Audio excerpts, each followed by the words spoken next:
ठीक है, 1 minute, screen sharing पहले कर लेते हैं।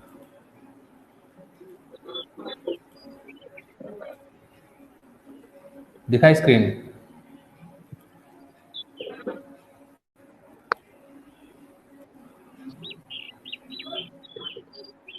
हेलो? यस सर, दिख रहा है। दिख रहा है? ये वाला प्रोग्राम है दिवाकर तुम्हारा, नहीं? Q and stack and Q dot jeep.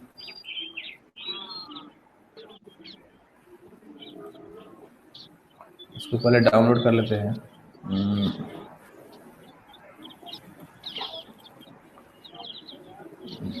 इसके फोल्डर में,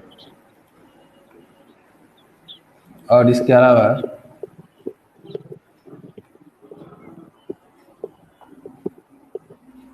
इसका भी आया हुआ है, डेल्टा का भी आया हुआ है, Q and stack operation using function. दो है इसमें जीप फाइल, एक क्यू प्रोजेक्ट है और एक स्टैक प्रोजेक्ट है। आज इसका सही है सब्जेक्ट वगैरह जो है ना,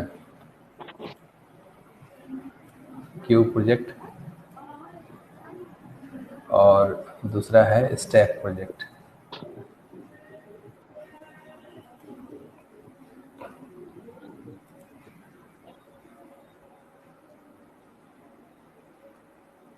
बाकी किसी का कोई मेल तो है नहीं।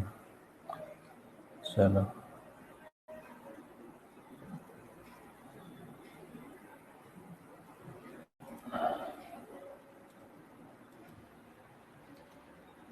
पहले उस फोल्डर में जाते हैं। देन दिवाकर का जो फोल्डर है उसमें आज का जो फाइल है उसका नाम है stack and Q dot G, ये वाला file. Unzip -l stack and Q dot G. ठीक है। अच्छा, फोल्डर के अंदर फोल्डर बना हुआ है, नहीं?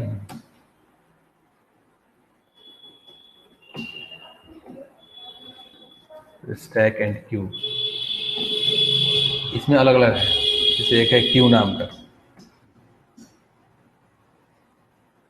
Q dot h, q dot c और मेन क्यू डॉट सी, ठीक तो है? G c c -c q dot सी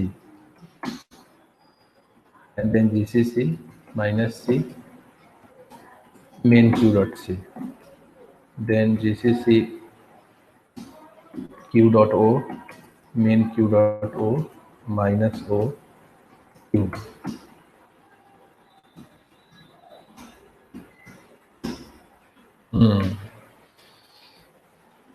देखने में सही लग रहा है। इन Q D Q rear element front element display. जैसे मान लो अभी अगर डिस्प्ले करते हैं तो क्या दिखाएगा ये? एम्प्टी क्यू, सही है।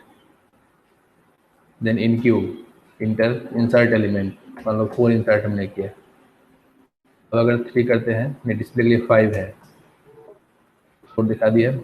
फिर से इन क्यू करते हैं, 5 है, 4 के बाद 5 गया, हाँ तो 5 चला गया।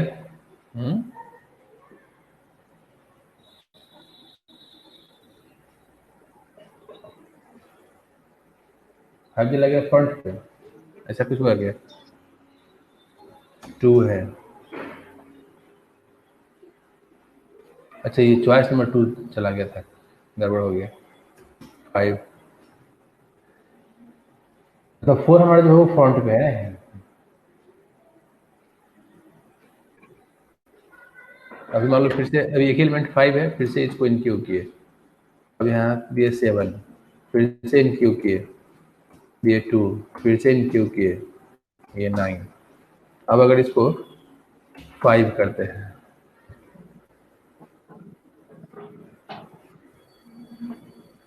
हेलो? Yes sir. बोले हैं तो ये मतलब तुम्हारा फ्रंट ये वाला फ्रंट हो गया नहीं, यस सर। और ये रियर हो गया। जी। तो सबसे लास्ट में जो ऐड हुआ है वो 9 ऐड हुआ है, जी। तो ये सबसे पीछे चला गया और ये सबसे जी। आगे आ गया। अब मान लो यस अगर सर। इसको हम करते हैं डिक्यू, चेक करा जाता है कि कौन सा फ्रंट है कौन सा रियर है, तो 4 सर नंबर उसमें जो front front, rear yes sir, option देना। हाँ ठीक है, फ्रंट में 5 है, जी गया ना, फ्रंट में 5 है और रियर के लिए 3 है, तो 3 में जी 9 दिखाना चाहिए। हाँ 3 में 9 है, सही है। अब मान लो इसको अगर जी। डिक्यू करते हैं, चॉइस नंबर 2, तो कौन सा हटेगा? Yes sir. फ्रंट हटना चाहिए, मतलब 5 हटना चाहिए, 2 करने पे 5 हट जाना चाहिए। अब इसको अगर डिस्प्ले करेंगे 5 से, हाँ ठीक तो है। अब 9 2 7 5 हट गया वहाँ से, यस सर। बढ़िया है, ये तो बन गया फर्स्ट क्लास। जी समझ में आया? नहीं क्या होगा, बस क्या क्या हुआ है, लिस्ट है लेकिन लिस्ट में कंडीशन लगा हुआ है। यस सर, समझ में आ गया है। हाँ है तो लिस्ट ही नहीं है ये भी, केवल उसका बस लॉजिक, जी केवल कंडीशन पुट अप किया हुआ है कि इसको ऐसे नहीं ऐसे करना है, ऐसे नहीं ऐसे करना है। इसी चीज को बाद में हम लोग यस पॉइंटर सर। से कर लेंगे, अभी इसको एरे से कर रहे हैं। GCC minus c stack dot c, and then gcc minus c main stack dot c, then gcc stack dot o main stack dot o hyphen o and then stack।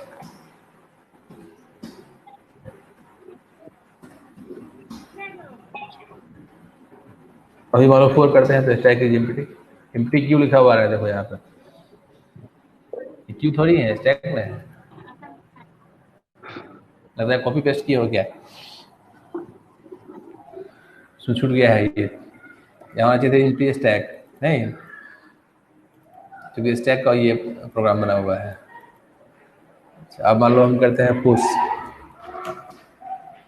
10 किए, फर्स्ट एलिमेंट गया, 9 किए, second element गया। अब इसमें से कौन सा top पे गया होगा? तीसरा नंबर।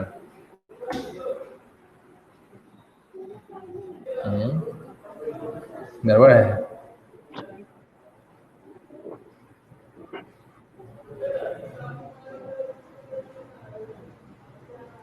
टॉप एलिमेंट इसमें दिखाया है 10, नहीं पहले जैसे मान लो कि इसमें पहले जैसे 10 गया, फर्स्ट एलिमेंट 10 गया और सेकेंड एलिमेंट 9 गया, तो 9 ना टॉप पे आना चाहिए।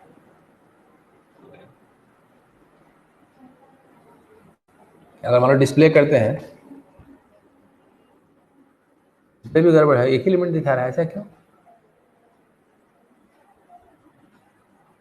अच्छा ये चॉइस नंबर 9 हो गया था, एक मिनट, इसमें अभी एक ही एलिमेंट, इसका मतलब है फिर 1 किए, फिर 9 किए। अब पहले क्या करते हैं, 4 करते हैं, तो 9 और 10, अब इसमें 3 किए, हाँ अब सही है। फिर से इसको इंसर्ट करते हैं, नहीं अभी भी लगता है गड़बड़ ही है। जैसे मान लो फिर से इंसर्ट किए और 23 इंसर्ट किए, अब अगर हम डिस्प्ले करते हैं तो 23 इधर आ गया और तीसरा है, तीसरा नंबर है टॉप के लिए, ये टॉप में जो 10 दिखा रहा है ना, ये सही नहीं है, टॉप में 23 ना आना चाहिए, जो एलिमेंट सबसे लास्ट में गया वही टॉप में जाएगा।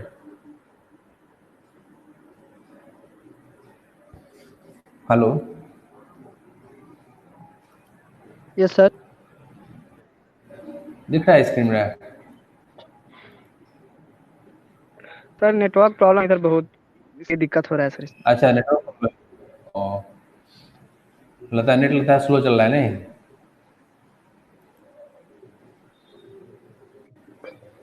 यहाँ तो आज सही दिखा रहा है, नेटवर्क दिखा रहा है, वो इंटरनेट क्वालिटी, कनेक्शन क्वालिटी में ग्रीन दिखा रहा है।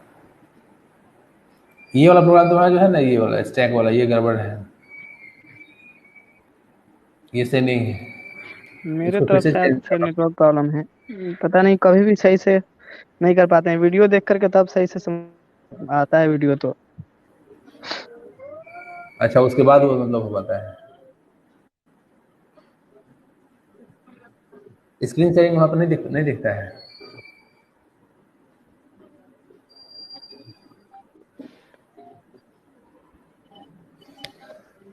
तो इस वाले प्रोग्राम को जो है ना, फिर से इसको चेक करना है, ये गड़बड़ है, ये स्टैक वाला प्रोग्राम जो है ये सही से इम्प्लीमेंट नहीं हुआ है। क्यू तुम्हारा सही है लेकिन स्टैक गलत है। स्टैक में क्या हो रहा है कि जो एलिमेंट सबसे पहले गया वही टॉप में दिखा रहा है, जबकि जो एलिमेंट सबसे लास्ट में जाएगा ना वो टॉप में होगा। और मान लो पुश करते पॉप करते हैं अगर चॉइस नंबर 2 से पॉप हो गया, अब अगर इसको 4 करते हैं, हाँ तो पॉप सही काम कर रहा है। पॉप जो है वो सही काम कर रहा है क्योंकि वो 23 यहाँ से गैप हो गया, वो तो ही मेरा टॉप एलिमेंट है। बस केवल जो टॉप एलिमेंट जहाँ पे डिस्प्ले हो रहा है ना वहाँ प्रॉब्लम है। Choice number 5 for exit.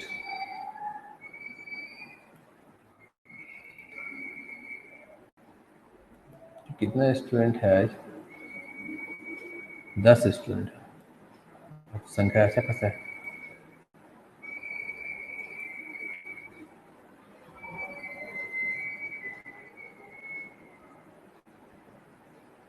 इस फोल्डर में दिवाकर के अंदर स्टैक एंड क्यू के अंदर स्टैक, एक फाइल इसका है stack.h।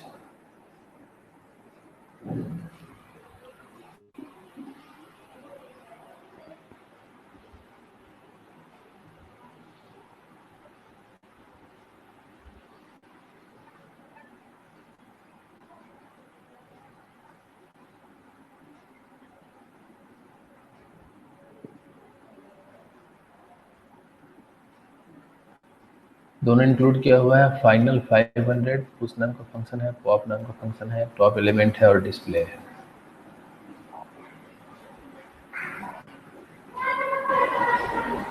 पुश है, टॉप एलिमेंट जो है वो सही से काम नहीं कर रहा है।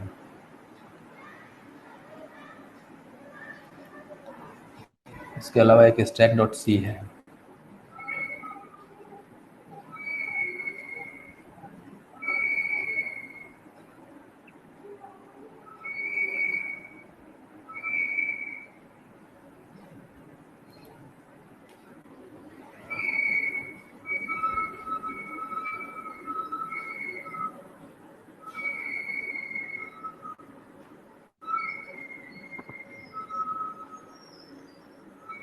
यहीं पे अंतर है लॉजिक में। अब आ रहा है आवाज? Yes sir. बोला है तुम्हारा ये जो फंक्शन है ना, मतलब एक जी। पुश नाम का फंक्शन है और एक टॉप एलिमेंट नाम का फंक्शन है, ठीक है। Yes sir. तो पुश नाम के फंक्शन में तुम क्या कर रहे हो कि जीरो एलिमेंट पे, मतलब जीरो पोजीशन पे नए एलिमेंट को इंसर्ट कर रहे हो फर्स्ट पोजीशन पे। Yes sir. और टॉप एलिमेंट में क्या कर रहे हो कि लास्ट एलिमेंट को डिस्प्ले कर रहे हो। ये गलत हो गया ना। होना क्या चाहिए कि जिस एंड पे, ठीक है, इंसर्शन होगा उसी एंड से डिलीशन भी होगा। स्टैक के केस में जिस एंड से इंसर्शन होगा ना उसी एंड से डिलीशन भी होगा, इसको अच्छा। ध्यान रखना है। मतलब अगर तुम जीरो पोजीशन पे अगर इंसर्ट करते हो तो जीरो पोजीशन पे ही तुमको क्या करना है, उसको डिस्प्ले भी करना है, उसको डिलीट भी करना है। तो पुश वाले को अच्छा। चेंज करना होगा। हाँ, हम कल लिखे थे ना कि एक ही एंड होता है स्टैक का, एक एंड जो है ओपन होता है और एक एंड हमारा क्लोज होता है। स्टैक का सबसे बढ़िया यस एग्जाम्पल सर। क्या है ना कि जैसे मान लो कोई टेबल है, अब उस टेबल पे हम लोग बुक अगर रखना शुरू करते हैं तो सबसे पहला बुक टेबल पे रखा गया। तो उस समय स्टैक में एक ही एलिमेंट है जो मेरा एक ही बुक है, वही मेरा टॉप भी है और मेरा लास्ट भी है, वही मेरा बॉटम भी है। अच्छा, फिर दूसरा जो है जब नेक्स्ट बुक आएगा तो वो पहले के ऊपर रखाएगा, तो अब सेकेंड बुक जो है वो टॉप पे चला गया, अब फर्स्ट बुक जो है बॉटम में चला गया। फिर मान लो तीसरा बुक उसके ऊपर से रखें तो थर्ड बुक चला गया टॉप पे, अब फर्स्ट चला रह गया बॉटम पे। तो बॉटम हमारा फिक्स है, जो एलिमेंट सबसे पहले आया वो हमेशा बॉटम पे रहेगा और जो एलिमेंट बाद में आता गया ना वो टॉप पे चला जाएगा। तो जिस समय एलिमेंट को इंसर्ट करते हैं ना उस समय हमको क्या करना है कि जीरो पोजीशन पे इंसर्ट नहीं करना है, उस समय हमेशा उस पर लास्ट में इंसर्ट करना है। और जो टॉप एलिमेंट हमारा होगा वो भी हमेशा लास्ट का एलिमेंट होगा। और जिस समय डिलीट करेंगे, डिलीट भी जैसे डिलीट करेंगे उस समय भी लास्ट से डिलीट करेंगे। तो डिलीट वाला लॉजिक थोड़ा सही लगा हुआ है। पॉप वाले में, पॉप वाले में भी गड़बड़ है। पॉप वाले में साइज रिड्यूस नहीं हो रहा है, साइज रिड्यूस होना चाहिए था।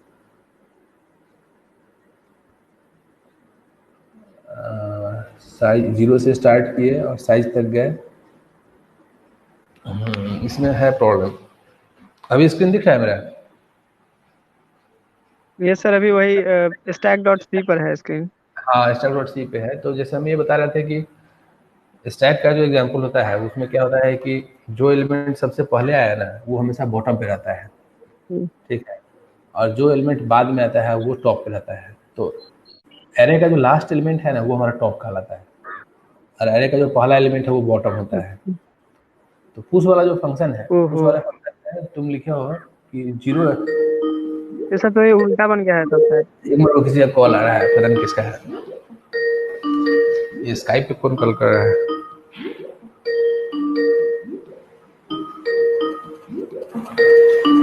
इसको पहले बंद कर दो। स्काइप पे कौन कॉल कर रहा है?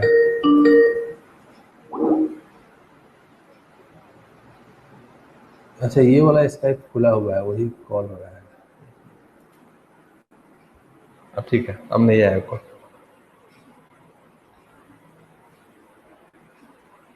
वो स्काइप ऑन था ना पहले से, उसी पे कॉल आना शुरू हो गया था।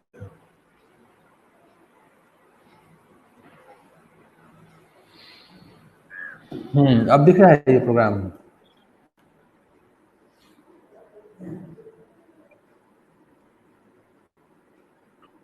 हेलो,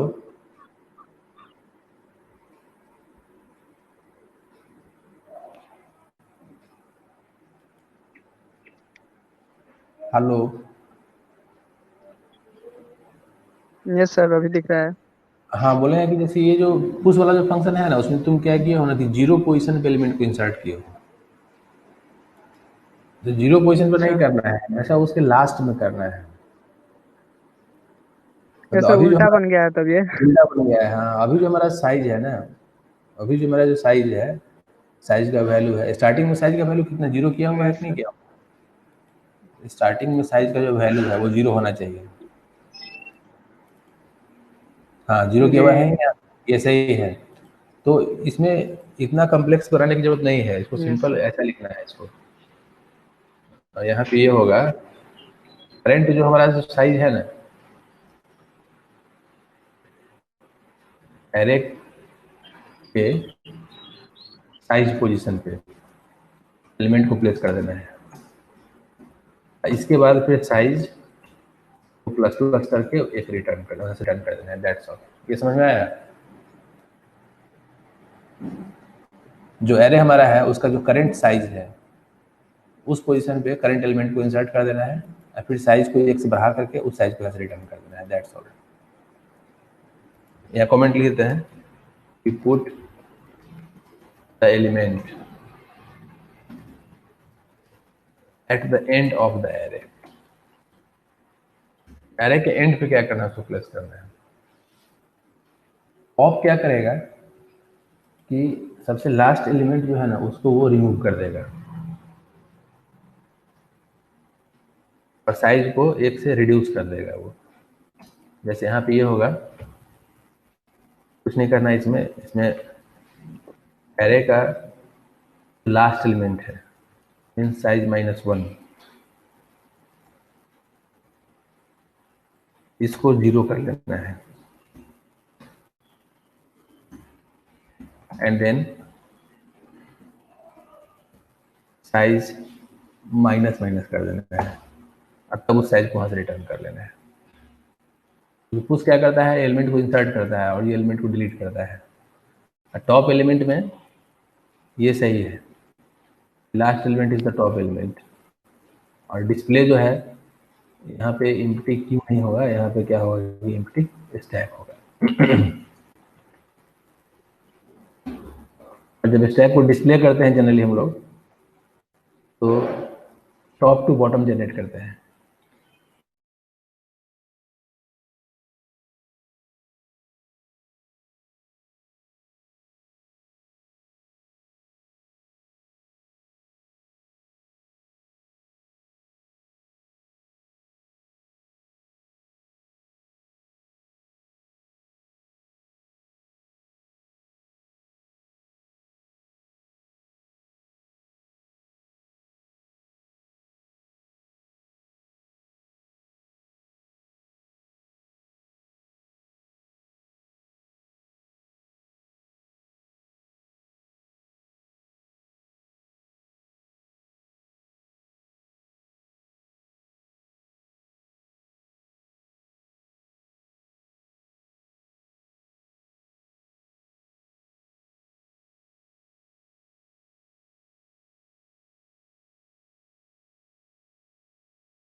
सर साउंड नहीं आ रहा है आपका।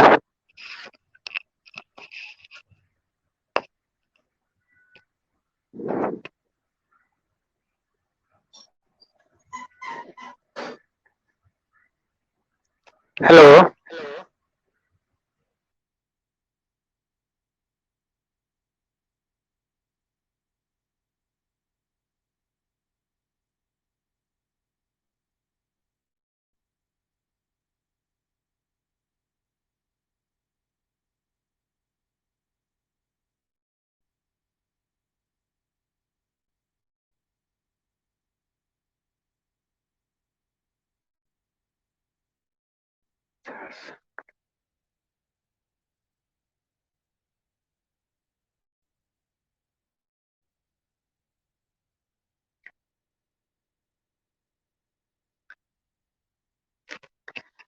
सर साउंड नहीं आ रहा है आपका।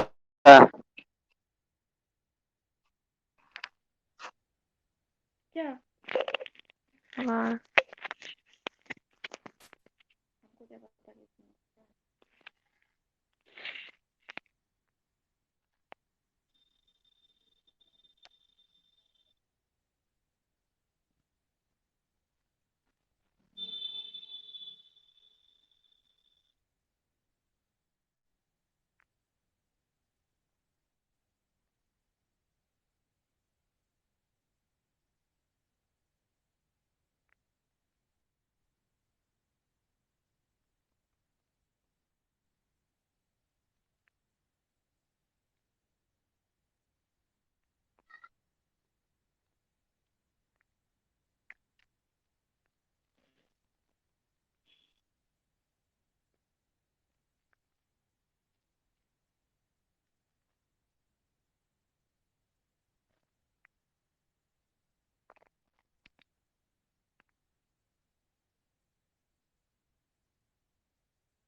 है वो?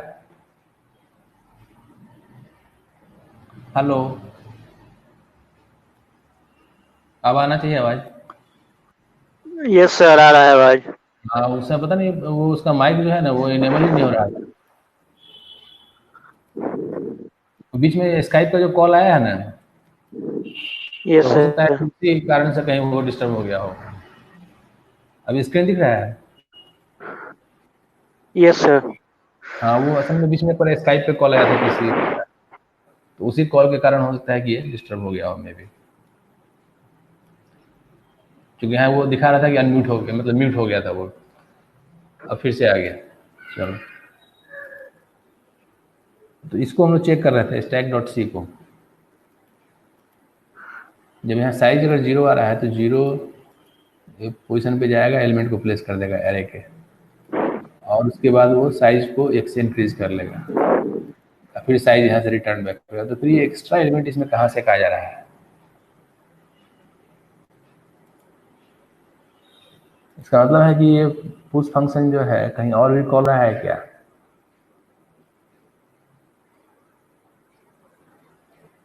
इसमें सर्च करना होगा, कंट्रोल F, यहाँ लिखा हुआ है, एक यहाँ लिखा हुआ है, बस दो ही जगह लिखा हुआ है। इंसर्ट एलिमेंट में गए, एरे और साइज को पास किया, और साइज हमारा 0 किया हुआ है। यहाँ पे एक मैसेज डिस्प्ले करते हैं टेस्ट करने के लिए कि printf adding element %d at position %d, testing करने के लिए कि एलिमेंट यहाँ पे क्या आया और साइज क्या आया। जो साइज आएगा उसी पोजीशन पे हम लोग क्या कर रहे हैं, एलिमेंट को प्लेस कर रहे हैं। हम इसको कंपाइल करके फिर से रन कराते हैं। बाहर निकलने के लिए 5 है, तो gcc -c stack dot c, then gcc -c main stack dot c, then gcc stack dot o main stack dot o -o stack। अब इसको रन करते हैं। जैसे पहली बार पुश किए, एलिमेंट हमने दिया 34, मैंने दिखाया कि एडिंग एलिमेंट 34 एट पोजीशन 0, तो 0 पोजीशन पे ये 34 जा रहा है। अब जिस समय डिस्प्ले करते हैं चॉइस नंबर 4 से, ओहो, तो डिस्प्ले करते समय ये एक एक्स्ट्रा डिस्प्ले कर दे रहा है।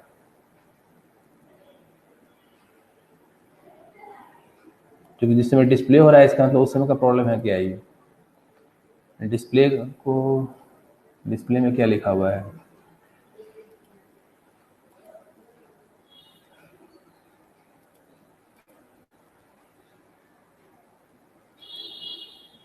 डिस्प्ले में एक एरे आया और साइज आया, और यहाँ से जब कॉल कर रहे हैं डिस्प्ले को, तो वहाँ एरे को कॉल कर रहे हैं, पास कर रहे हैं, और साइज को पास कर रहे हैं। ठीक है, साइज का वैल्यू अगर 0 है तो स्टैक हमारा एम्प्टी है, और 0 अगर नहीं है तो फिर i इक्वल टू साइज -1 पे जाएगा। तो फर्स्ट टाइम अभी जैसे एक एलिमेंट हमारे पास है तो साइज का वैल्यू वहाँ से 1 आना चाहिए था, तो 1 - 1 0 से ये स्टार्ट करेगा। i equal to size -1, i greater than equal to 0, i -, and then printf array I। लिखा हुआ तो सही नहीं है ये।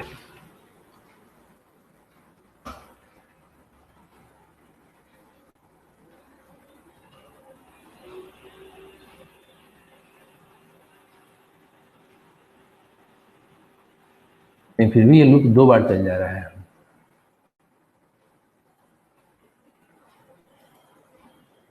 एक यहाँ printf में /n, एक printf में /n, फिर ये बीच में डिस्प्ले। डिस्प्ले को कितनी बार हम लोग कॉल कर रहे हैं, कंट्रोल F, डिस्प्ले, एक बार यहाँ लिखा हुआ है और एक बार यहाँ लिखा हुआ है। तो ये चेक करना होगा कि जो समय डिस्प्ले है उसमें साइज हमारे पास क्या है।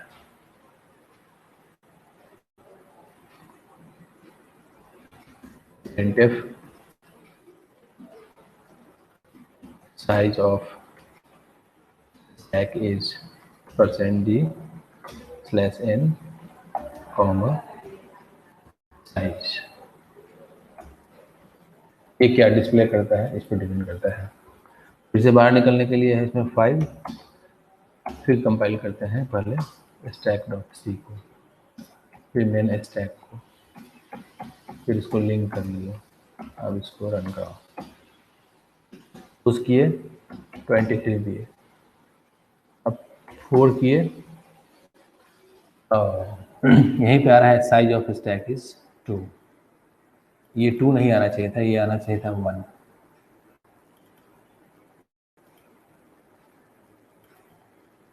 ये 2 क्यों आ गया?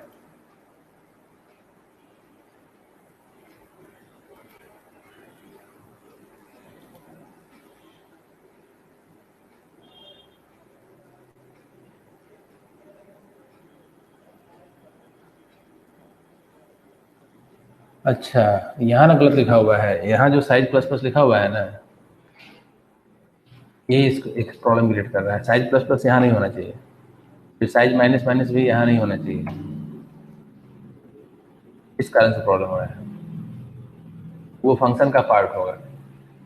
ऑलरेडी फंक्शन में लिखा हुआ है साइज प्लस प्लस, यहाँ उस वाले में, पॉप वाले में ऑलरेडी लिखा हुआ है साइज माइनस माइनस। दोबारा वहाँ से प्लस माइनस हो रहा था, इस कारण से प्रॉब्लम क्रिएट कर रहा था। अब ये सही हो जाएगा। ये मेन स्टैक हो गया और एक स्टैक हो गया, फिर दोनों को कंबाइन कर लिए, देन डॉट स्लैश स्टैक कर लिए। अब चॉइस नंबर 1 23, इसको डिस्प्ले करते हैं चॉइस नंबर 4 से। एक एलिमेंट आया 23, फिर 1 67, फिर 1 56। अब देखो, अब 4 करेंगे तो 23 चला गया सबसे नीचे। टॉप एलिमेंट हमारा कौन सा हो गया? जो सबसे लास्ट में ऐड हुआ है। तो सबसे लास्ट में ऐड हुआ है 56, वही 56 हमारा टॉप में है। अब जब टॉप एलिमेंट को डिस्प्ले करेंगे चॉइस नंबर 3 से, तो 56 डिस्प्ले करना चाहिए। 56 डिस्प्ले किया। अगर पॉप करते हैं तो 56 गया इसमें से। अब अगर सबको डिस्प्ले करेंगे तो 67 और 23। अब ये सही से काम कर रहा है। ये प्रोग्राम जो है ना, ये स्टैक का सिंपल प्रोग्राम बन जाएगा। इसमें क्या करना होगा कि ये वाला जो प्रिंटफ है इसकी ज़रूरत नहीं है। लाइकवाइज ये वाला जो प्रिंटफ है इसकी भी ज़रूरत नहीं है। इसको फिर से एक बार कंपाइल कर लेते हैं ताकि वो फाइनल हो जाएगा। stack.c और main stack.c combining and then stack. First of all, choice number 4, the stack is empty. Then 1 23, again 1 67, again 1 100. तो 100 is the topmost element. 100 सबसे ऊपर गया और ये मेरा बॉटम हो गया। द स्टैक में जो हमेशा 2 एंड होगा, एक का नाम होगा टॉप और एक का नाम होगा बॉटम। बॉटम पे कोई काम नहीं करना है, जो काम करना है टॉप पे करना है। बॉटम फिक्स रहेगा हमेशा वो। देन चॉइस नंबर 5 एग्जिस्ट करने के लिए। अब इसका ये जो प्रोग्राम है ना, दोनों प्रोग्राम सही हो गया स्टैक और क्यूब का। तो जा रहा है आवाज में? मेरी माइक ऑफ ही ऑन है। उसका लगता है नेटवर्क का प्रॉब्लम है क्या दिवाकर का, इसलिए उसका लिस्ट में नाम नहीं आ रहा है। नेक्स्ट जो है देवता का है। देवता है ऑनलाइन है तो प्रेजेंट। इसका जो फोल्डर है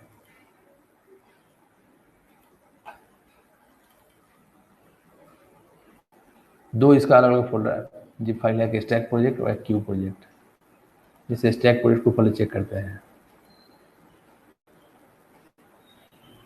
इसको व्यू रिलोड, और एक है क्यू प्रोजेक्ट।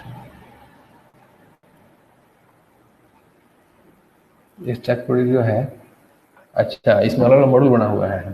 चलो,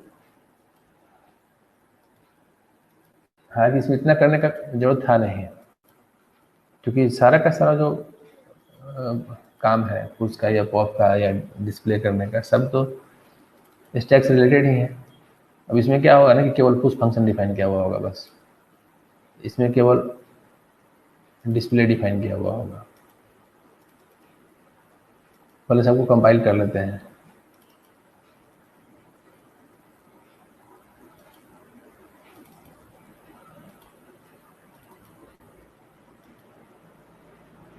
तब ये चेक हो जाएगा सही से।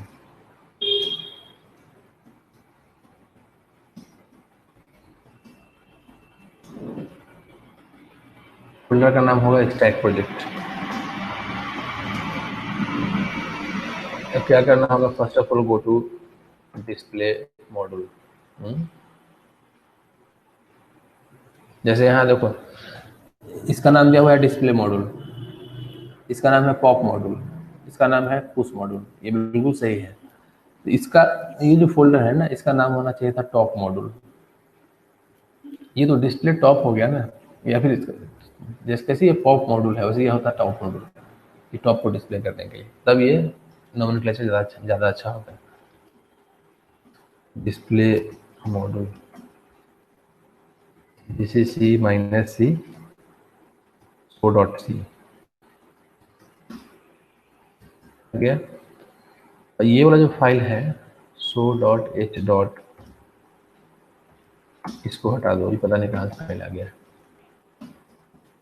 Then next one is the display top. इसमें भी ये वाला जो फाइल है एक्सटेंशन है .gch, इसको इसकी जरूरत नहीं है। Then GCC -C .top.c।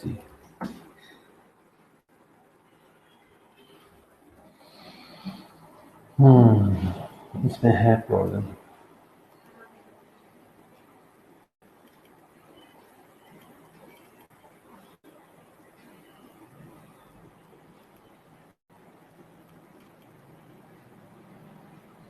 इसमें क्या करना होगा ना, क्योंकि यहाँ प्रिंटफ यूज कर रहे हैं, तो इस हेडर फाइल में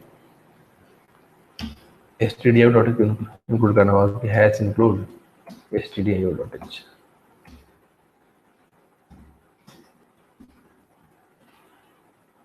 अब ये कंपाइल हो जाना चाहिए। हो गया।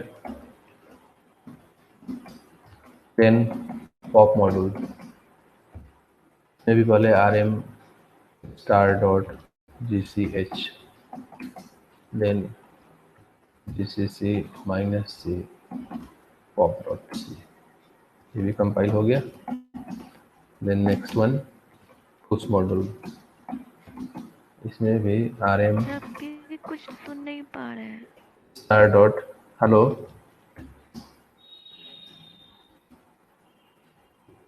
Hello GCC -C push.c, GCC -C push.c। सबका कंपाइलेशन कंप्लीट हो गया। क्या करना है, मेन वाले में आना है, इसको भी पहले कंपाइल कर लेना है कि कोई वार्निंग वगैरह है कि नहीं, या एरर वगैरह। हाँ, ये शो टॉप जो है कहाँ से आ गया, शो अंडरस्कोर टॉप है क्या?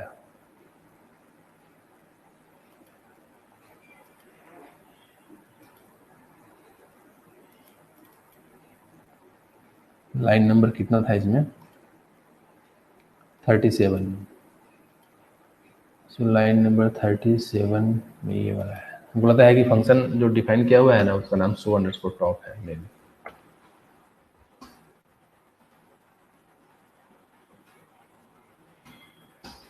कंपाइल हो गया। अब लिखना है GCC डिस्प्ले मॉड्यूल के अंदर show.o, देन डिस्प्ले टॉप के अंदर showtop.o, देन पॉप मॉड्यूल के अंदर pop.o, देन पुश मॉड्यूल के अंदर push.o, and finally stack main.o and -o stack. Compile हो गया। तो ये मेरा मेन प्रोग्राम है ./stack। इसका इसमें एक लगता है कि एक एक्स्ट्रा स्पेस यहाँ दिया हुआ है चॉइस नंबर 4 में।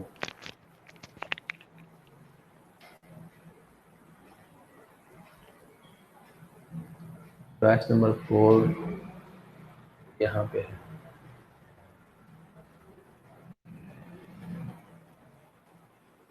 अच्छा, वो स्पेस यहाँ नहीं है, वो स्पेस यहाँ है, यहाँ पर। इस कारण से वो बाहर निकले यहाँ से चॉइस 5 कर दिया। क्या करेंगे, पहले इसको फिर से कंपाइल कर लेंगे मेन वाले को और फिर सबको लिंक कर लेंगे। अब फिर से रन कराते हैं ./stack। अब सही आ रहा है। चॉइस नंबर 1 2 3 4 5 स्टार्टिंग में तो कोई एलिमेंट नहीं है, तो चॉइस नंबर 3 अगर करते हैं एम्प्टी स्टैक, बिल्कुल सही। अब मान लो 1, अगर 1 किए 34, फिर 1 किए 56। अब क्या होगा ना, टॉप इसमें कौन सा होगा, जो लास्ट में है वो टॉप में जाना चाहिए, तो लास्ट में 56 आया। चॉइस नंबर 4 करने पे 56 दिखाना चाहिए, दिखा दिया। लेकिन उसके बाद ये जो है ना स्टैक में, ये नेक्स्ट लाइन से आना चाहिए। मतलब क्या करना होगा कि शो टॉप करने के बाद यहाँ पे एक प्रिंटफ लगा दो, या फिर शो टॉप फंक्शन में भी लगा सकते हैं /n। ज़्यादा अच्छा वही होता वहाँ पे लगाना, यहाँ लगाना चाहिए। शो टॉप जो है यहाँ डिफाइन किया हुआ है, क्योंकि यहाँ क्या हो रहा है कि ये /n है, तो इसी /t को /n में कन्वर्ट कर देता है, बाद में वो सही हो जाएगा। तो फिर मान लो डिस्प्ले ऑल एलिमेंट्स करते हैं 3, 34 और 56 डिस्प्ले किया। मतलब डिस्प्ले स्टैक का डिस्प्ले ऐसा होना चाहिए ना कि लगे कि ऊपर नीचे का कंसेप्ट है। मतलब जो एलिमेंट बॉटम है पोजीशन पे है वो सबसे नीचे आना चाहिए, और जो एलिमेंट टॉप पे है ना सबसे ऊपर आना चाहिए। तो वहाँ स्टैक के एलिमेंट्स को डिस्प्ले करने के लिए /t यूज़ करना सही नहीं है, उसके लिए /n यूज़ करना चाहिए। तब ये फीलिंग आएगा ना कि ये एलिमेंट हमारा टॉप पे है और एलिमेंट हमारा नीचे है। अभी ये फीलिंग नहीं आ रहा है, अभी लग रहा है कि 34 और 56, अभी 34 में कौन सा टॉप है और कौन सा बॉटम है ये कहना मुश्किल है। रियलिटी में क्या है कि ये हमारा टॉप है और ये बॉटम है। तो बेहतर रहता है कि अगर पहले 56 डिस्प्ले होता है फर्स्ट लाइन में और सेकेंड लाइन में जो है 34 डिस्प्ले होता है, तब लगता है कि 56 जो है ऊपर है और 34 जो है वो नीचे है, ऐसा कुछ। अच्छा, फिर हम इसको पॉप करते हैं क्लास नंबर 2 से, तो एक एलिमेंट हट जाना चाहिए। अब अगर 4 करेंगे तो 20 34 आ गया, सही है, और 3 करेंगे तो केवल 34 आ गया। अब प्रोग्राम बिल्कुल सही हो गया स्टैक का। थोड़ा सा इसमें ये कर देते हैं,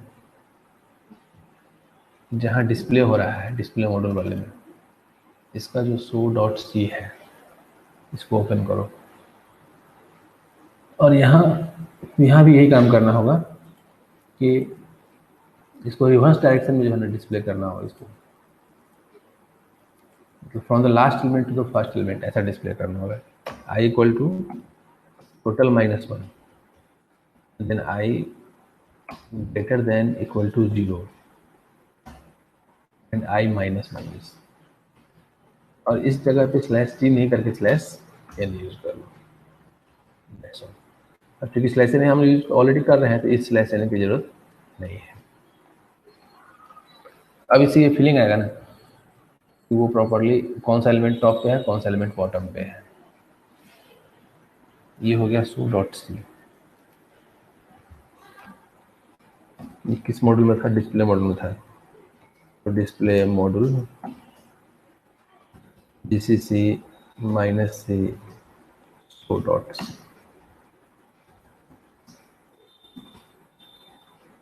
और एक जगह और कहीं चेंज किए थे,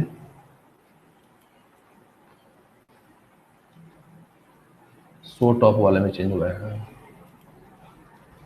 शो टॉप के लिए कौन सा मॉडल था वो? डिस्प्ले टॉप से है, तो इसमें GCC -C show top dot सी।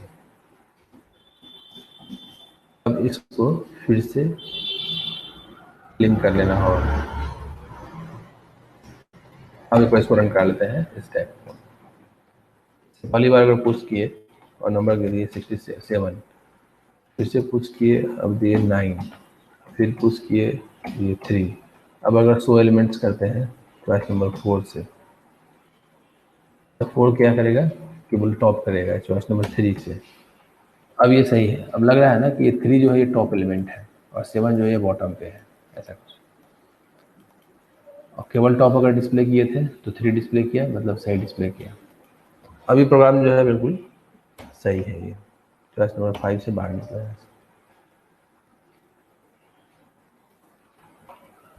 नेक्स्ट जो है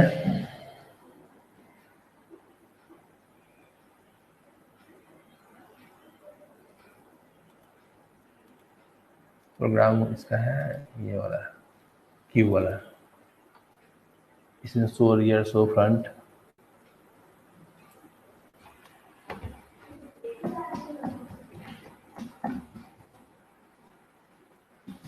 नाम है क्यू प्रोजेक्ट। नहीं, पहले इसको फोल्डर में जाना होगा ना।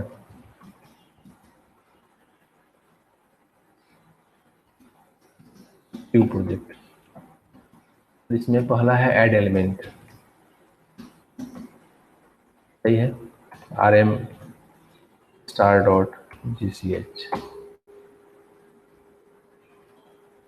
Then GCC -C and dot C, then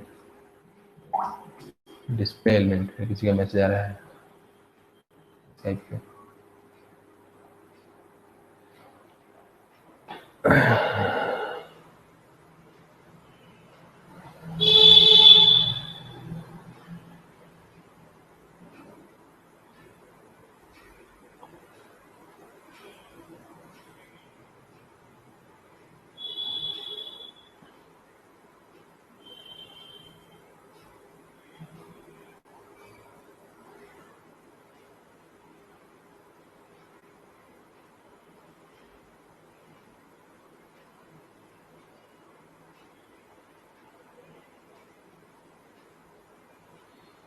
एक मैसेज करते हैं स्काइप पे एक स्टूडेंट को।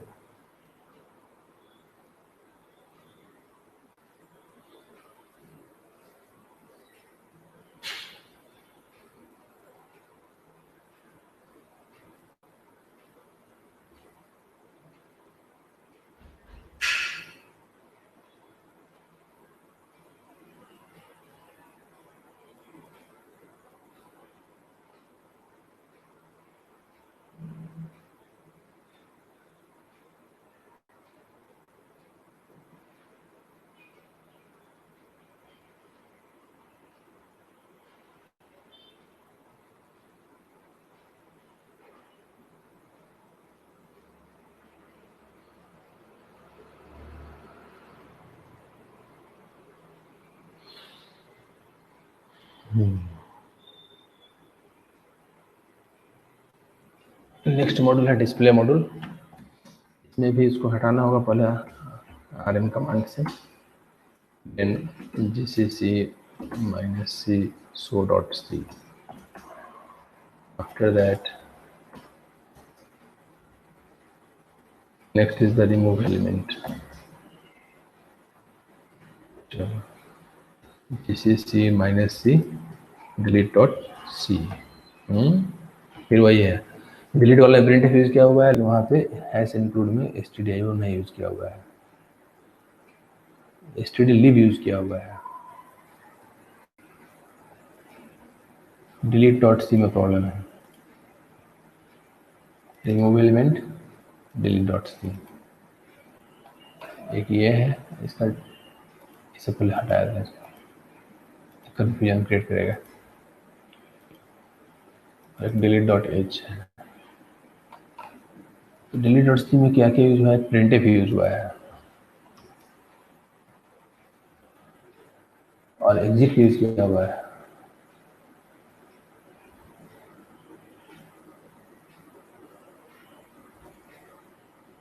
ठीक है, दोनों इंक्लूड कर देते हैं हम।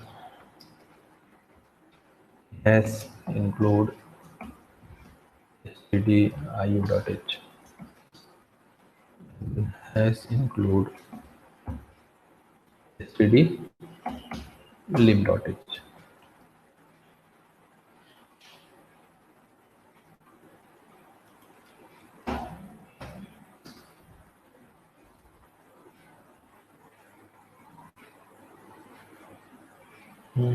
हो गया कंपाइल, रिमूव एलिमेंट भी रेडी हो गया।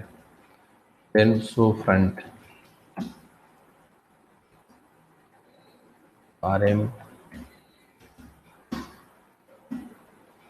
then gcc -c front.c। यहाँ भी कम करना होगा।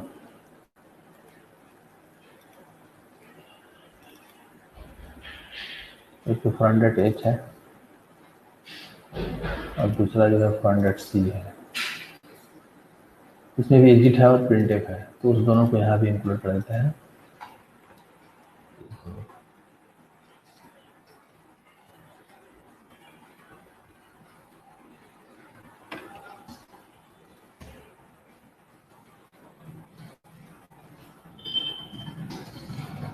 ये काम कर गया। And the last module is show rear. हमको लगता है कि इसमें भी वही प्रॉब्लम होना ही चाहिए। एक तो पहले रिमूव करना होगा इस फाइल को, देन gcc -c rear.c, तो rear.h को ओपन करके और यहाँ भी हैश इंक्लूड दोनों फाइल।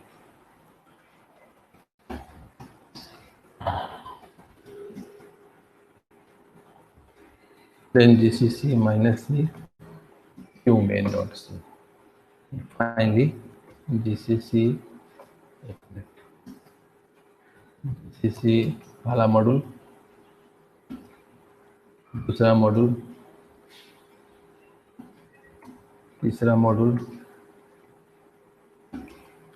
चौथा मॉड्यूल है शो फ्रंट, एंड पांचवा module and then the qmain.o and -o and q।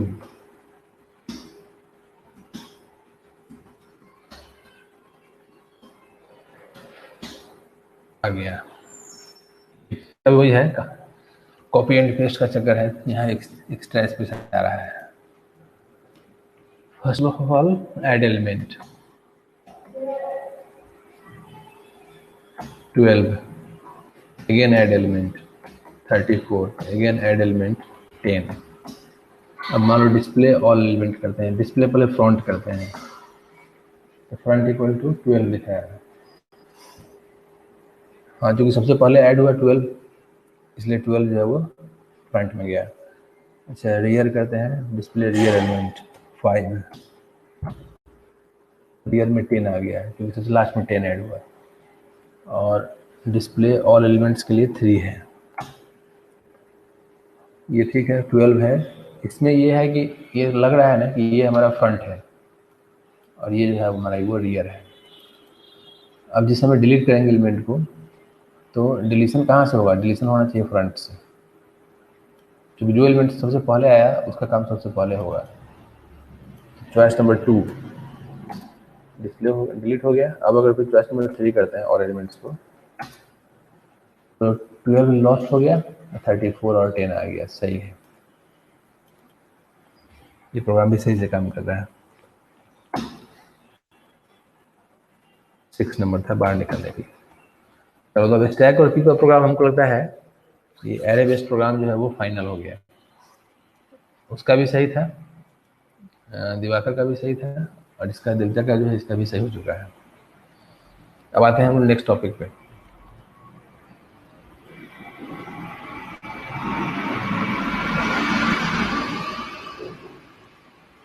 धीरे धीरे क्या करना है उसको कि मूव करना है पॉइंटर की ओर, एरे को छोड़ देना है। एरे जो है बस केवल कंसेप्ट इंप्लीमेंट करने के लिए था। अब इस फाइल में जाते हैं, इस फोल्डर में, इसका जो मेन फाइल था हम लोग का,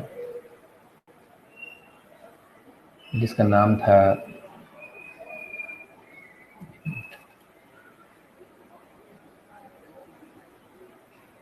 function.txt।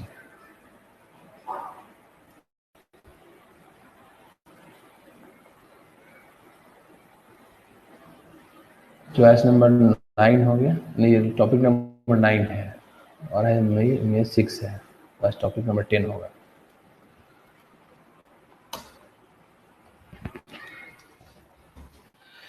मई 6 2020 टॉपिक नंबर हो जाएगा आज का 10। आज का जो टॉपिक है वो है डायनेमिक मेमोरी लोकेशन।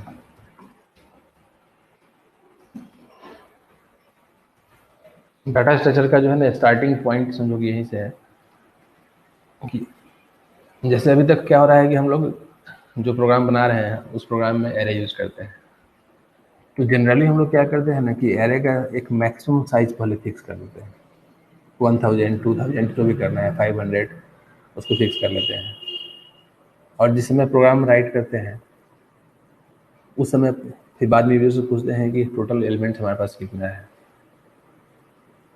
तो उसके अकॉर्डिंगली उस लिमिट में रहते हुए फिर अपना काम करते हैं। तो हो क्या रहा है कि जिस समय एरे के थ्रू मेमोरी हम लोग एलोकेट कर रहे हैं उस समय एलोकेट करते से स्टार्टिंग में ही हमको पता होना चाहिए कि हमारा मैक्सिमम लिमिट क्या है,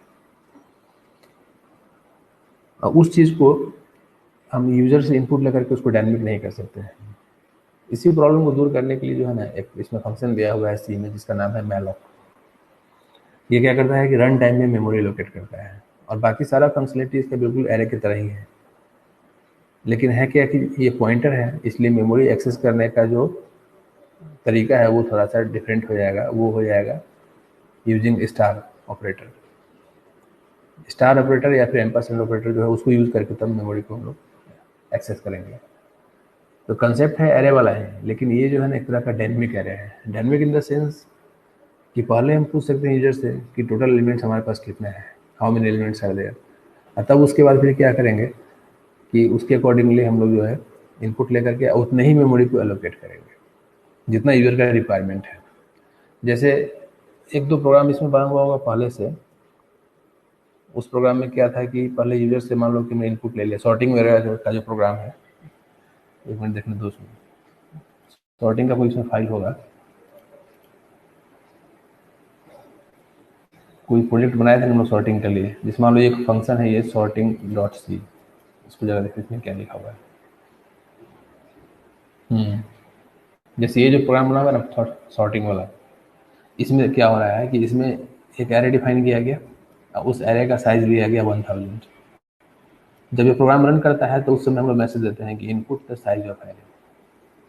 अब जो यूजर है मान लो उसने क्या किया कि इनपुट किया 100, तो एक्चुअल में हमारे पास 100 एलिमेंट है, लेकिन जगह हम कितना एक्वायर कर रहे हैं, जगह एक्वायर कर रहे हैं 1000 एलिमेंट के लिए। तो ये क्या है कि 900 जो हमारे पास जो एलिमेंट है उसका जो स्पेस है वो स्पेस हमारा वेस्टेज जा रहा है। तो उसी वेस्टेज को रोकने के लिए हम लोग क्या करेंगे, अब मैलॉक यूज़ किया करेंगे। तो मैलॉक में बस अंतर इतना हो जाएगा ना कि जिस समय हम पूछेंगे यूजर से साइज ऑफ द एरे, अब वो जो साइज जो वैल्यू इस एन में आएगा, इस एन के वैल्यू के अकॉर्डिंगली ही रन टाइम में मेमोरी एलोकेट कर लेंगे और फिर उस मेमोरी को हम लोग जस्ट लाइक एरे उसको यूज़ कर सकते हैं। तो स्टार्टिंग में ये जो डिफाइन करने का जो सिस्टम है ना, ये सिस्टम हमारा खत्म हो जाएगा। और ये मैक्सिमम लिमिट का जो कंसेप्ट है, ये लिमिट भी हम हटा देंगे यहाँ से। जितना यूजर हमारे पास इनपुट देगा उसके अकॉर्डिंगली मेमोरी एलोकेट करेंगे और फिर उस मेमोरी एलोकेट करके काम करेंगे। हाँ, ये जिसे मेमोरी एलोकेट करेंगे ना उस समय चेक कर लेंगे कि जितना यूजर ने वैल्यू दिया उतना हमारे पास मेमोरी अवेलेबल है कि नहीं। अगर प्रॉपरली एलोकेशन हो गया दैट मीन्स कि मेमोरी इज अवेलेबल, और एलोकेशन अगर नहीं हुआ, किसी कारण से फेलियर हो गया, इसका मतलब है कि मेमोरी इज नॉट अवेलेबल। तो मेमोरी अगर अवेलेबल नहीं है तो उस समय उसको एरर देके बाहर निकल जाना है। और अगर अवेलेबल है तो उस मेमोरी को एलोकेट करके और फिर उस पर बाकी अपना काम करना है। तो इसी सॉर्टिंग वाले प्रोग्राम को हम चाहें अभी तो बना सकते हैं यूजिंग डायनेमिक मेमोरी एलोकेशन। इसका जो बेसिक कंसेप्ट है उसको हम यहाँ लिख देते हैं। In case of array we need to first of all define maximum size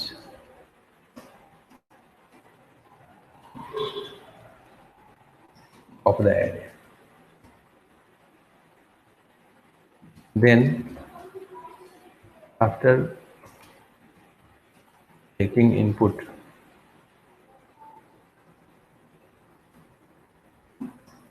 actual number of elements from the user, we can implement logic to manipulate those actual number of elements using that array. But in this case,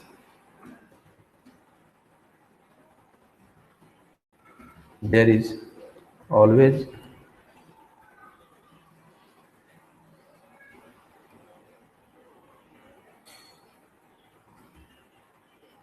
wastage of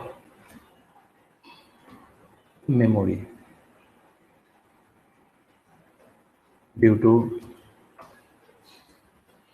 difference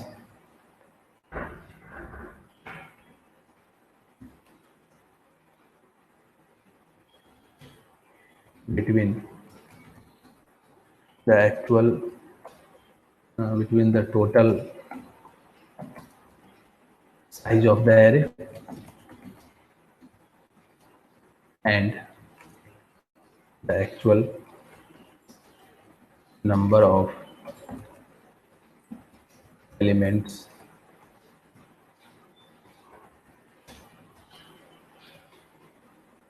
to be entered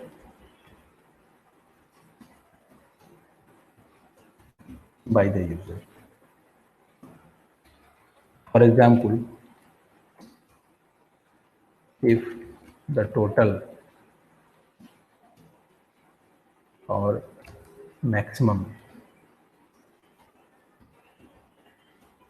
size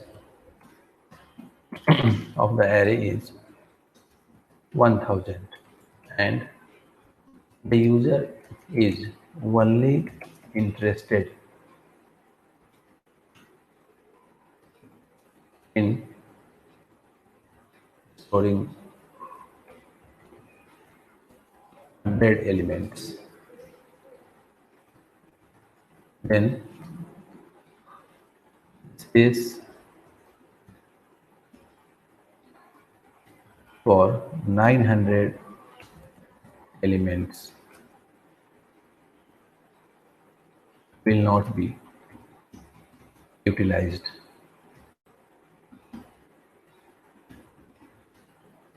So to remove this problem,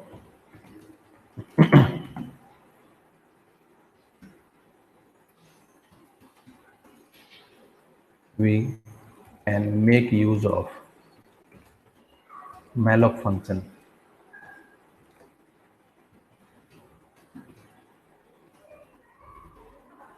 to allocate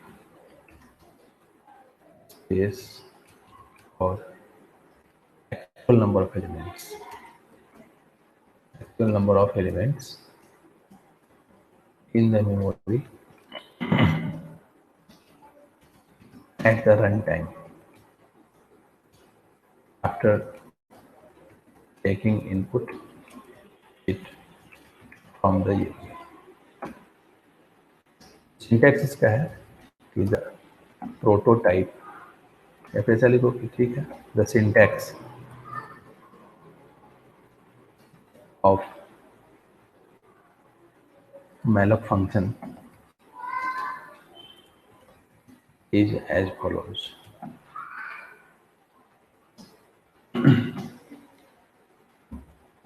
Void star and then malloc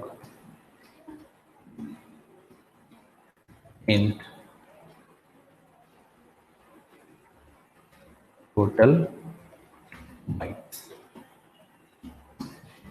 तो ये क्या करता है कि इसमें एक ही argument पास करना है। वो आर्गुमेंट ये है कि कितने बाइट्स को हम एलोकेट करना चाहते हैं, कितने बाइट्स के लिए मेमोरी एलोकेट करना चाहते हैं। और उसके बाद ये फंक्शन क्या करता है कि उतने बाइट्स के लिए मेमोरी एलोकेट करके और उसका जो एड्रेस है ना, उस एड्रेस को ये रिटर्न कर देता है। अब वो एड्रेस किस टाइप का होगा ये डिपेंड करता है हमारे रिक्वायरमेंट के ऊपर, इसलिए यहाँ लिखा हुआ है वॉइड स्टार। मतलब ये असल में वॉइड स्टार होगा नहीं, ये चेंज करता रहता है कि हमारा रिक्वायरमेंट क्या है। अगर जैसे मान लो कि 10 बाइट हमने एलोकेट किया, तो 10 बाइट को हम एज ए कैरेक्टर अगर ट्रीट करेंगे तो उसमें 10 कैरेक्टर उसमें स्टोर कर सकते हैं। लेकिन उसी 10 बाइट को अगर हम एज ए इंटीजर अगर ट्रीट करेंगे तो उसमें 5 ही इंटीजर में स्टोर कर सकते हैं, क्योंकि एक इंटीजर का साइज जो है 2 बाइट हो जाएगा। तो मैलोक फंक्शन जो है दोनों पर्पस के लिए यूज होता है। 10 बाइट एलोकेट करने के बाद अभी हमारा रिस्पॉन्सिबिलिटी है कि उस रिटर्निंग एड्रेस को हम कैसे ट्रीट करते हैं, उसके लिए हमको टाइप कास्टिंग करना पड़ता है। तो this function only takes input total number of bytes to be allocated in the memory, then it returns the base address। Base address का मतलब है starting address, base address of that memory location.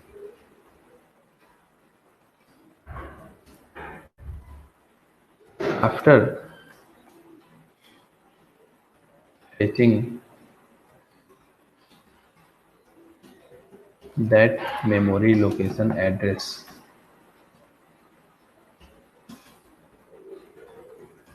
we can typecast it as per the nature of the data to be stored in that location।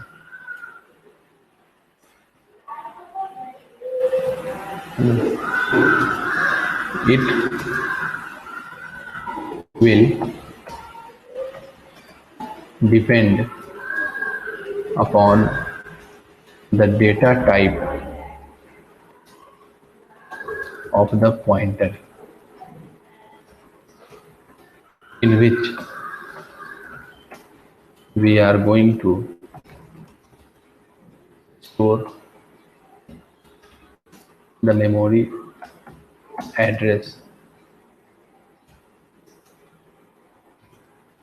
returned by the malloc function।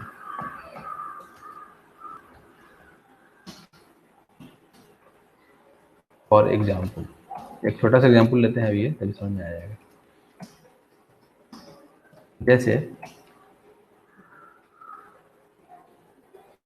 मान लो कि हमारे पास क्या है कि एक पॉइंटर है character type का जिसका नाम P1 है, एक दूसरा पॉइंटर है इंटीजर टाइप का जिसका नाम P2 है, और एक तीसरा पॉइंटर है फ्लोट नाम का जिसका नाम P3 है।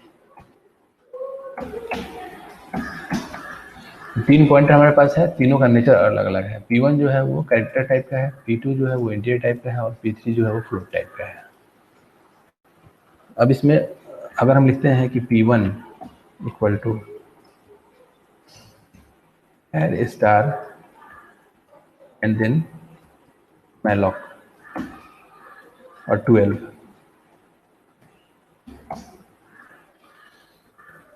तो ये स्टेटमेंट क्या करेगा कि ये भी 12 बाइट एलोकेट करेगा, लेकिन इसका जो एड्रेस है ना उसका टाइप हो जाएगा कैरेक्टर पॉइंटर।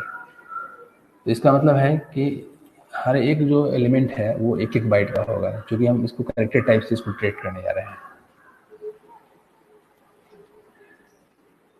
लेकिन अगर हम लिखते हैं कि P2 equal to int star and then malloc and 12, अब यहाँ सिचुएशन डिफरेंट हो गया। यहाँ पे सिचुएशन क्या है कि here we can store 12 characters. यहाँ है कि here we can store 6 integers. फिर अगर लिखते हैं कि P3 equal to float star and then malloc 12, तो इस केस में क्या होगा कि हेयर वी कैन स्टोर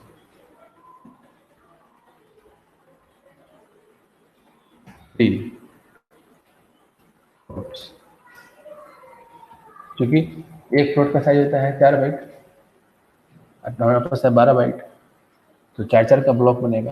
तो नेचुरल है कि उस केस में 3 ही फ्लोट वेरिएबल जो है स्टोर हो सकता है। तो नेचुरल है कि फर्स्ट केस में, ये पहला वाला जो केस है, इसमें हमारे पास 12 जगह हमारे पास है। तो उस 12 जगह को हम कैसे रिप्रेजेंट कर सकते हैं? जैसे अगर लिखेंगे कि star P1 plus 0,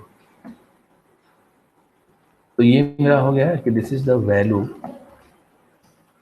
of first character.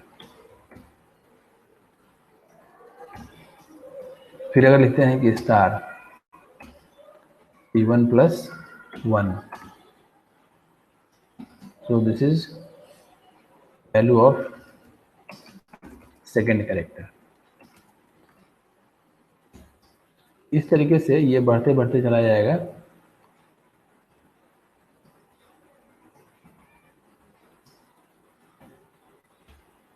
P1 plus 11, क्योंकि 0 से स्टार्ट हुआ है तो 11 तक जाएगा।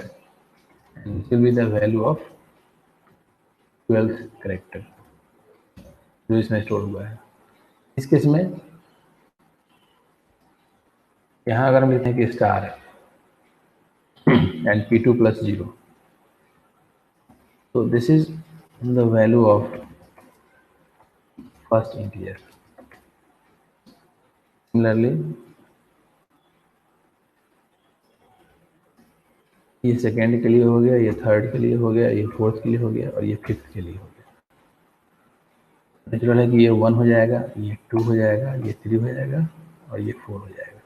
और यहाँ भी ये फर्स्ट के बाद सेकेंड, ये हो जाएगा थर्ड, ये हो जाएगा फोर्थ, ये हो जाएगा फिफ्थ।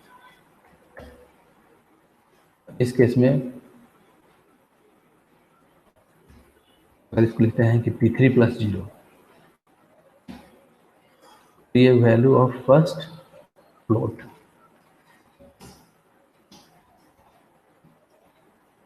यहाँ पे 3 ही पॉसिबिलिटी है।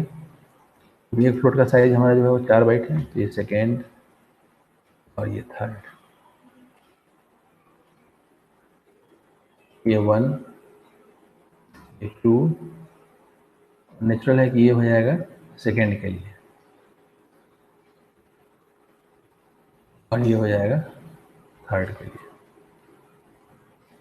तो कैसे ये काम करता है ना, बेसिकली ब्लॉक बनाता है, एक एक एलिमेंट का उसमें जो है ना ब्लॉक बनता है, उस ब्लॉक पे वो डिपेंड करता है। जैसे इसको फिर एक्सेल का फाइल ओपन करते हैं, वहाँ दिखाते हैं।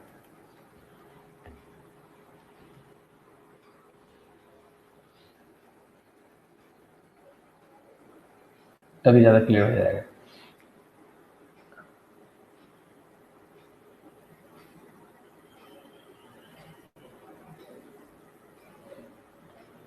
जैसे 3 तरह का हमारे पास डिक्लेरेशन है। एक डिक्लेरेशन, एक तो फल ये है कि 3 पॉइंटर हमारे पास है, तीनों को वहाँ चलते हैं।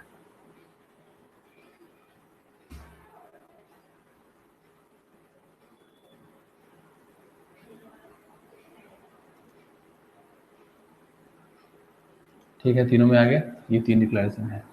अब जैसे ही यहाँ हमने लिखा ये वाला स्टेटमेंट यहाँ पर, तो इसका इम्प्लीकेशन क्या होता है कि ये स्टेटमेंट क्या करेगा कि मेमोरी में जो है ना 12 बाइट का जगह जो है वो एलोकेट करेगा। जैसे मान लो कि यहाँ से लोकेशन स्टार्ट हुआ, तो ये 1 है, 2 3 4 5 6 7 8 9 10 11 12, ये पूरा का पूरा जगह जो है ना एलोकेट हो गया 12 बाइट का जगह। इसका अपना कुछ ना कुछ बेस एड्रेस होगा, तो जैसे मान लो इसका बेस एड्रेस है 1001, ये 1001 जो है ना ये चला गया P1 में, क्योंकि हमारे पास 3 पॉइंटर है, तो एक जगह एक पॉइंटर है P1 नाम का, एक पॉइंटर है दूसरा है जो कि P2 नाम का है। इसको इधर से कट करो, इधर रखो इसको, और एक पॉइंटर है P3 नाम का, तो इसका नाम P1 है। ये जो पॉइंटर है इसका नाम है P1, इसका नाम P2 है और इसका नाम P3 है। तो P1 का भी अपना कुछ ना कुछ एड्रेस होगा ही होगा, जिसका नाम एड्रेस है 101, इसका मान लो एड्रेस है 202, इसका एड्रेस है 303, इसका एड्रेस है 303। तो ये जो नया मेलोक स्टेटमेंट यूज हुआ ना, इसने क्या किया कि फिर से एक जगह एलोकेट किया 12 बाइट्स का, यहाँ से लेकर के यहाँ तक। इसका जो बेस एड्रेस है 101 है, तो ये क्या करेगा कि इस 101 को प्लेस कर देगा P1 में, तो P1 जो है यहाँ पे इसमें आ जाएगा 1001 ऐसा कुछ। और इसमें इसका नेचर कैरेक्टर है, इसलिए एक एलिमेंट जो है ना 1 बाइट के बराबर होगा, तो यहाँ पे टोटल हम 12 बाइट 12 हम यहाँ पे स्टोर कर सकते हैं।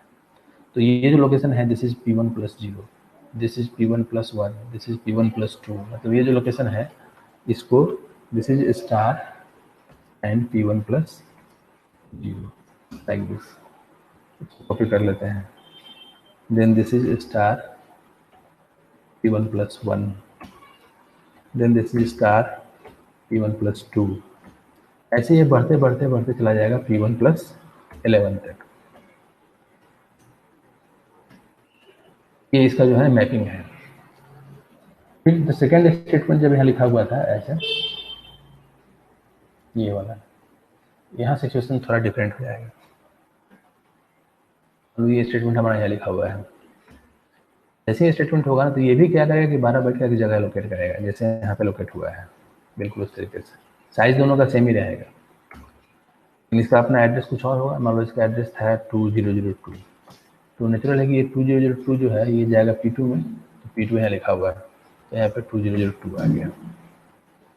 अब अंतर ये हो गया कि यहाँ P2 जो है ना इसका नेचर है इंटीजर, तो यहाँ एक एलिमेंट जो है ना वो हमारा 2 बाइट का होगा, मतलब ये जो है ये हमारा एक एलिमेंट होगा। इसको ऐसा करते हैं, इसको कलरिंग कर देते हैं, एक कलर ये लेते हैं और एक कलर ये लेते हैं, ये हमारा फर्स्ट एलिमेंट हो गया। फिर ये जो है ये सेकेंड एलिमेंट हो गया, कुछ ज़्यादा ही ये लाइट हो गया लगता है, ये वाला आएगा तीसरा वाला, ठीक है। फिर ये हमारा जो है फिर से फर्स्ट एलिमेंट हो गया, ये वाला लो। फिर ये जो है नेक्स्ट एलिमेंट हो गया, फिर ये जो है नेक्स्ट एलिमेंट हो गया, और फाइनली ये फिर हो गया ग्रीन वाला। कहने का मतलब ये हो गया कि यहाँ से लेकर के यहाँ तक ये हमारा एक ब्लॉक हुआ, इसको मर्ज कर लेते हैं। यहाँ से लेकर के यहाँ तक ये एक ब्लॉक हो गया, यहाँ से लेकर के यहाँ तक ये एक ब्लॉक हो गया, फिर यहाँ से लेकर के यहाँ तक ये एक ब्लॉक हो गया, यहाँ से लेकर के यहाँ तक ये भी एक ब्लॉक हो गया, और यहाँ से लेकर यहाँ तक ये भी एक ब्लॉक हो गया। तो इसका जो वैल्यू है ये रिप्रेजेंट होगा स्टार P2 + 0 से, इसको समझना है। ठीक है, अब इसको कॉपी कर लेते हैं, तो ये दूसरे के लिए जाएगा, तीसरे, चौथे, पांचवा, कितना बन गया इसमें, दो का है, हाँ ठीक है 6 बनेगा। सर तो ये पीछे में 5 ही तक 4 ही तक लिखे हैं। नहीं 4 तक उसमें होगा ना, ये तो इंटीजर है ना। हाँ तो ये मतलब कि 6 टोटल होना चाहिए हमारे पास, एक का मतलब कि वो 2 बाइट होता है एक, तो 6 होगा नहीं, 1 से लेकर के 1 2 3 4 5, एक और जाएगा, एक 6 तक जाएगा ये। 6 जी ये वाला यहाँ पेस्ट कर देते हैं। यहाँ पे हो जाएगा ये +5, ये हो जाएगा 6 एलिमेंट। मेमोरी में समझ में आएगा ना कि वो कैसे इंटरनली काम करता है। ये P2 प्लस ये हो जाएगा 1 नहीं, फिर ये हो जाएगा P2 प्लस 2, ये हो जाएगा P2 प्लस 3, कहाँ गया 3, ये हो जाएगा P2 प्लस 4 और ये हो जाएगा P2 प्लस 5। ये समझ में आ रहा है कैसे ये काम कर रहा है। यहाँ पे हर एक बाइट जो है तो एक एलिमेंट के बराबर था, और यहाँ पे दो बाइट मिला करके असल में इसको भी मर्ज कर लेना चाहिए, तब ये ज़्यादा समझ में आएगा कि ब्लॉक है ना, ये एक एक ब्लॉक बनता है और एक ब्लॉक जो है दो बाइट का है। यहाँ ऐसा है, इस तरह से इसका बना हुआ है। तीसरा जो सिचुएशन है जब हम लोग उसका यहाँ पे ये वाला यूज करते हैं कि P3 इक्वल टू फ्लोट, ये वाला स्टेटमेंट। तो इस केस में क्या होता है कि जैसे ये स्टेटमेंट यहाँ लिखा गया है, ये क्या करेगा, फिर से ये 12 बाइट का जगह एलोकेट करेगा। लेकिन अब जो ये ब्लॉक बनेगा ना, वो बनेगा 4 बाइट का ब्लॉक बनेगा। मतलब ये 1 2 3 4 ये हमारा एक एलिमेंट हुआ, फिर 1 2 3 4 ये हमारा दूसरा एलिमेंट हो गया, फिर 1 2 3 4 ये मेरा तीसरा एलिमेंट हो गया। तो यहाँ से यहाँ तक का जो एलिमेंट है ये पहला एलिमेंट है, फिर यहाँ से यहाँ तक सेकेंड एलिमेंट है, और यहाँ से यहाँ तक ये थर्ड एलिमेंट है। इसका जो वैल्यू है it is star and then P3 plus 0। This is P3 plus 1 and this is P3 plus 2। ऐसा समझ में। और इसका अपना कुछ मान लो बैकग्राउंड कुछ चेंज कर दो, ये वाला कर लो, इसका बैकग्राउंड कलर जो है ये वाला कर दो, फिर से इसका बैकग्राउंड कलर जो है ये वाला कर दो। तो इंटरनली जो है ना ऐसे काम होता है। इंटरनली जो है वो, तो ये भी एक तरह का एरे ही है ना। ये जो एरे है इसका साइज 12 है, ये जो एरे है इसका साइज 6 है, और ये जो एरे है इसका साइज 3 है। तो ये हमारा इस केस में ये 0 पोजीशन है, 1 है, 2 है, 3 है, 4 है, 5 है, 6 है, ऐसे करके है। यहाँ भी ये 0 पोजीशन है, 1 पोजीशन है, 2 पोजीशन है, 3 पोजीशन है, 4 पोजीशन है, 5 पोजीशन है। फिर यहाँ पर भी ये 0 पोजीशन है, 1 पोजीशन है, 2 पोजीशन है। तो जो एरे का जो प्रोग्राम है ना, उस प्रोग्राम को हम लोग इस फॉर्मेट में भी कन्वर्ट कर सकते हैं। बस करना यह होगा कि यूजर्स इनपुट लेने के बाद, जब यूजर इनपुट देगा तब उसके बाद मैलॉक करना है, और मैलॉक करने के बाद बाकी जो कोड है उस कोड को अपने हिसाब से एडजस्ट कर लेना है उसको। इसको पहले सेव कर देते हैं।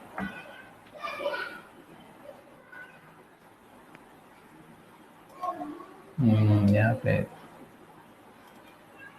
इसी फोल्डर में कैसे ये मैलॉक काम करता है, मैलॉक इसका एक्सेल फाइल,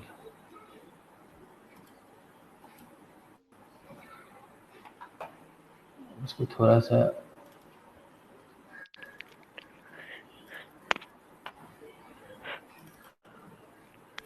तो ऐसा कर देते हैं कि जगह ये कम कंज्यूम करे।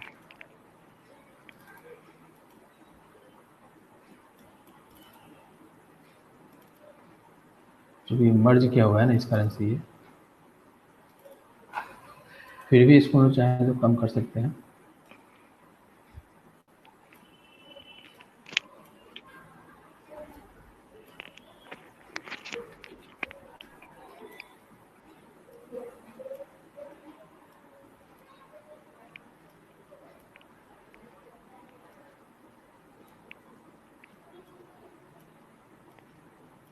ऐसा कुछ।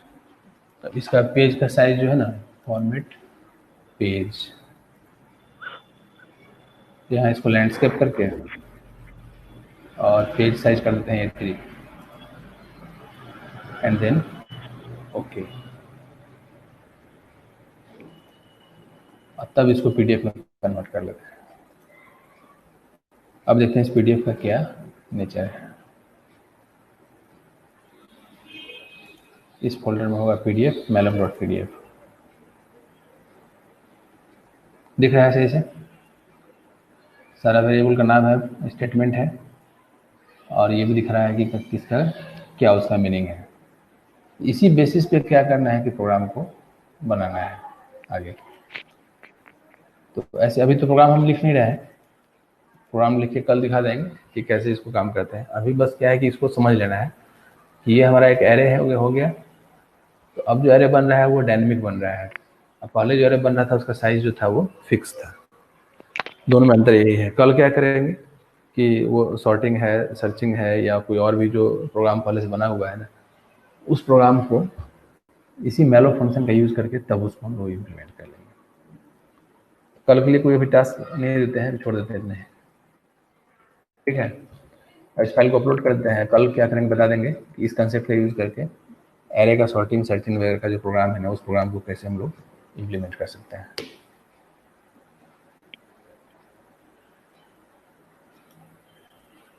फिर मिलते हैं कल इसी टाइम में।